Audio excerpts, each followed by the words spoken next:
কেমন আছেন সবাই? কাঁকড়া কিনতে চলে আসলাম। আমি যেখানে থাকি তার পাশেই একটি জায়গাতে কাঁকড়া বিক্রি করে।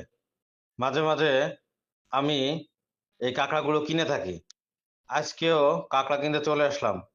দেখুন কত বড় বড় সাইজের কাঁকড়া। আমার হাতে যে কাঁকড়াটি দেখতে পাচ্ছেন এটি অনেক বড় সাইজ। আপনাদেরকে আমি দেখাতে পারছি কিনা জানি না। দেখুন অনেক বড়, এটি কেজির কাছাকাছি, প্রায় ৭০০ থেকে ৮০০ গ্রাম ওজনের একটি কাঁকড়া। এটি একটি মদ্দা কাঁকড়া। কাঁকড়া দুটোর পা কত বড় একটু দেখুন বন্ধুরা। শুধু এখানে মদ্দা কাঁকড়াই বেশি আছে। এটি আমাদের দক্ষিণাঞ্চলের কাঁকড়া, খুলনা, সাতক্ষীরা, বাগেরহাট অঞ্চলের কাঁকড়া। কাঁকড়াগুলো ক্ষেতে ঘেরে চাষ করা হয়। বিঘা কি বিঘা অনেক বড় জায়গা জুড়ে এই কাঁকড়াগুলো চাষ করা হয়। তারপর যখন আপনার